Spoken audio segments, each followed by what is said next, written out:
We've got Jesus in Tampa. Hello? Hello? Hey, how's it going?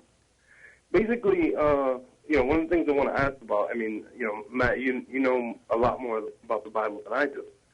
But, I'm just trying to get your opinion on this, is basically, I'm a student of political science. And when you look at a lot of the teachings of Jesus, I've thought about it myself, and it seems to me that a lot of the teachings of Jesus were, at their core, very communistic. When you compare that with what the religious right supports today, it really doesn't mesh. And yeah, the religious right is pretty capitalistic, isn't it? It's pretty pro-capitalism and free markets, right? Well, where did they get that? Yeah. And it doesn't really stop here. I mean, if you look at throughout history, you have, and around the world, you have, I forget the name of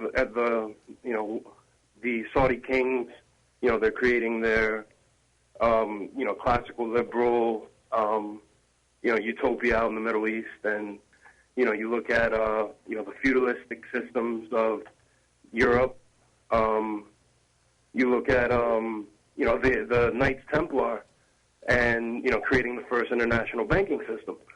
And, I've heard a lot about, specific things in the Bible that speak against compound interest and things that are, very capitalistic. And, usury, right? Basically, my question is, is that kind of, basically what I thought of, is it fairly accurate? You know what I mean? Like, were the teachings of Jesus as communistic as I tend to believe that they are? Well, it depends on who you talk to, but I would agree. Let me throw something in that may be controversial. I think that the motivation of a lot of the New Testament was really not to build a society. It was to sort of focus on the fact that the end of the current world was coming soon. Get prepared, be right by God, these sorts of things. And it was very short-term focus, and they weren't focused on, how to build societies and these sorts of things, because those things take a long time to do, right? And so the focus of the New Testament is completely different than that. The Old Testament, of course, is about building societies and how to do all that, because it's got a much longer term focus. But the New Testament is focused on the end of the world and the fact that Jesus is going to come back very soon, and why worry about those things? And you get this today, and why a lot of Christians are like, why worry about the environment? Jesus is going to come back and fix everything, or these sorts of things, or let's foment war in the Middle East so that Jesus can come back sooner, these sorts of things. So you can read a lot into the words of the New Testament to come up with various conclusions, but I think that the main theme there is a very short-term focus on when the end of the world's coming. You want to add to that, or no? I'm good. Okay. And just mention one more thing. Sure. And this is kind of I've been watching your. I just became aware of you guys. Like last week. Okay. And I've watched a lot of your old episodes. We have a lot of stuff on the internet. Yeah, I've been watching all the episodes and everything, and when it comes to, and this is unrelated, but when it comes to irreducible complexity, one of the things that I kind of find odd about the argument of irreducible complexity is, when you think about it, the fact that we are complex, to me, in my opinion, kind of shows that we would have evolved over a long period of time. Because if you think about it, a all-powerful creator God, if he created us, we would simply be. I believe it says in the Bible we were made of mud. We would simply be. We would not be as complex as we are.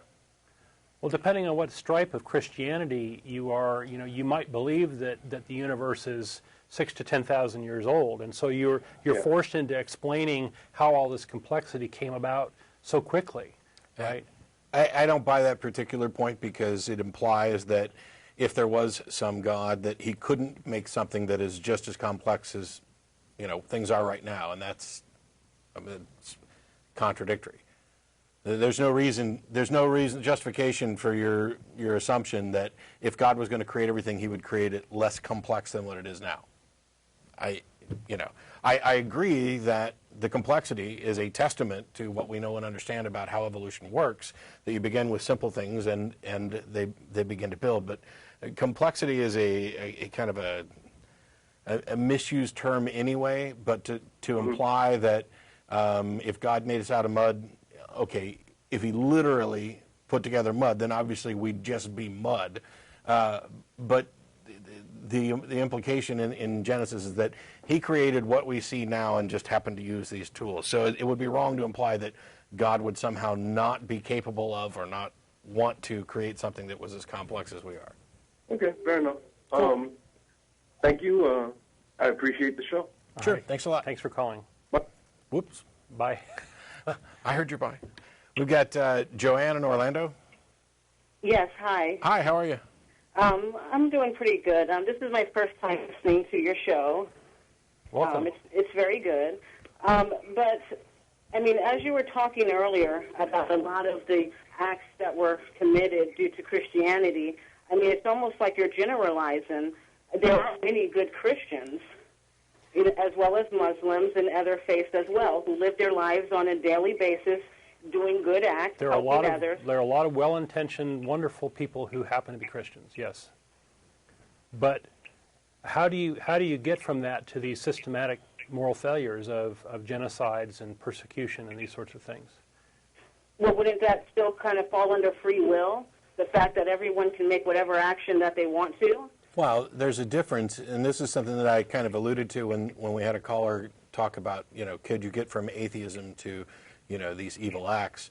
When you have a book that says, thou shalt not suffer a witch to live, it is fundamentally wrong to simultaneously say, I believe that the Bible is God's word and it is our instruction book, but I think the Christians who follow these particular things in the Bible aren't real Christians. And so to an outsider, there's no way to tell who's right and who's wrong. And the most important aspect of this is there doesn't seem to be any intervention from the God on behalar of any of them. What good is your God if this is what's going on? To either intervene to correct, to say these are the ones that are right, or to perhaps punish the ones that are committing these abuses in his name.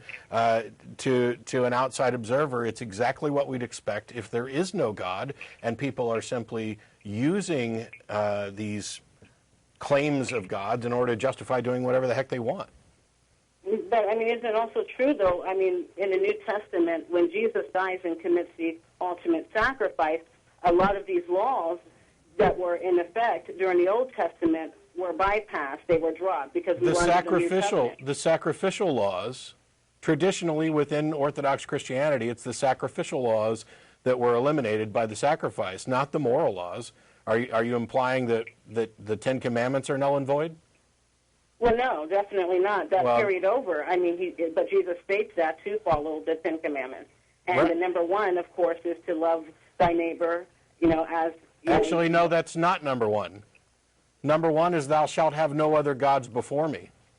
But no, when Jesus states that, he says to follow the Ten Commandments, and also he states a new law, which is, of course, love thy neighbor. Okay.